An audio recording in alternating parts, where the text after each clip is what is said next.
আজকে টপিক হচ্ছে প্রিপোজিশন। কি করে? প্রিপোজিশন। প্রিপোজিশন কি? প্রিপোজিশন। প্রধান নয় অব্যয় কি? প্রধান নয় অব্যয়। প্রি মানে পূর্বে আর পজিশন মানে স্থান, নাকি? প্রি মানে কি? পূর্বে। পজিশন মানে স্থান। প্রিপোজিশন এমন একটা ওয়ার্ড বলে কি করে না নাউন অথবা প্রোনাউনের আগে বসে। কোথায় বসে? আগে। হ্যাঁ, নাউন ও প্রোনাউনের আগে বসে কিসের জন্য? না বাক্যে ব্যবহৃত অন্য একটি শব্দের সঙ্গে সম্পর্ক বুঝিয়ে দেওয়ার জন্য ব্যবহৃত হয়। ঠিক আছে? তাহলে প্রিপোজিশনের সংজ্ঞা কি বল? যে শব্দ নাউন বা প্রোনাউনের আগে বসে ও বাক্যে ব্যবহৃত অন্য একটি শব্দের সঙ্গে সম্পর্ক বুঝিয়ে দেয় তাকে প্রিপোজিশন বলে। ক্লিয়ার হয়েছে? ইংরেজিতে কেমন হবে? ইংরেজিতে হবে preposition is a word. Preposition is a word that is placed before a noun or pronoun to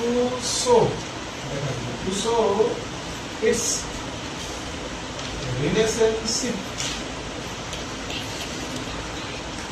with another word used in a sentence. ঠিক আছে? এটা হচ্ছে প্রিপোজিশনের ইংরেজিতে সংজ্ঞা। বলুন, preposition is a word that is placed before a noun or pronoun to show its relationship with another word used in a sentence. যদি এর example দিই তাহলে তোমরা ভালো করে বুঝবে যে প্রিপোজিশন কেন ইউজ হয়, কোথায় ইউজ হয়। যেমন আমি বলছি the cat is under the table। ঠিক আছে? আচ্ছা, এখানের মধ্যে তোরা বল, এখানের মধ্যে কোনটা প্রিপোজিশন বলে বল তো? কোনটা বলে? এটা বলে? এটা বলে তো? এই আন্ডারটা আমাদের কি বলে? প্রিপোজিশন বলে? হ্যাঁ না? এই আন্ডারটা কারা বলছে? এই টেবিলটাকে আমরা দেখতে পাই, ছুঁতে পারি। তাহলে যেগুলো আমরা দেখতে পাই, ছুঁতে পারি, সেগুলো সব নাউন তো? হয় না? নাউন না? নাউন বলে? এই দাঁড়ে কি বলে? আর্টিকেল। কি বলে? কটা আছে? একটা এদিকে আছে। কি কি? এ তারপরে এম ডি। কটা আর্টিকেল? চারটে। এ এম ডি চারটে।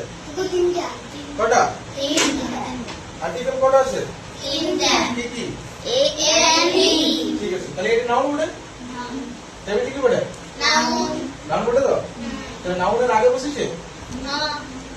কিসের জন্য বসেছে? না নাউন বা প্রোনাউনের আগে বসে, নাকি? বাক্যে ব্যবহৃত অন্য একটি শব্দের সঙ্গে সম্পর্ক বুঝিয়ে দেওয়া যায়। তাহলে বাক্যে ব্যবহৃত অন্য একটি শব্দ কি? এটা একটা শব্দ বলে টেবিলটা, আর একটা কি বলে? ক্যাটটা বলে। বলে তো? এই ক্যাটের সঙ্গে টেবিলের সম্পর্ক বুঝেছে কিসে? না বিড়ালটি আছে কোথায়? আন্ডার দ্য টেবিল, টেবিলের নিচে। তাহলে এই প্রিপোজিশনটা দ্বারা আমরা অ্যাকচুয়ালি বুঝতে পারছি যে বিড়ালটার পজিশনটা কি বুঝতে পারছি। যে বিড়ালটা কোথায় আছে? নিচে আছে কি উপরে আছে? ক্লিয়ার হয়েছে? যদি আমরা একটু চেঞ্জ করে দিই, if you change little bit, যেমন দেখ এইটা, এই আন্ডারটা যদি আমি করে দিই অন, কি করে দিই? অন, তাহলে এর পুরো মানেটা চেঞ্জ হবে। the whole meaning will be changed. ওকে, কি করে? let's see. the cat is on the table. তখন বিড়ালটা কোথায় হলো? টেবিলের উপরে। কোথায় হলো? উপরে। তাহলে একটা প্রিপোজিশনের কাজ বুঝতে পারছিস? একটা প্রিপোজিশনে বিড়ালটাকে নিচে করে দিচ্ছে আর বিড়ালটা উপরে দিচ্ছে। ক্লিয়ার হয়েছে? তাহলে প্রিপোজিশন এত ইম্পর্টেন্ট। হ্যাঁ না? এটা দেখা। তাহলে the cat is under the table। Clear হলো? তাহলে আমি কি বললাম যে প্রিপোজিশন কোন নাউন অথবা প্রোনাউনের আগে বসে। ক্লিয়ার হয়েছে? বাক্যে ব্যবহৃত অন্য একটি শব্দের সঙ্গে সম্পর্ক বোঝার জন্য। প্রিপোজিশন বুঝতে পেরেছিস? দেখি তারপরে এক্সাম্পল দেব। ঠিক আছে?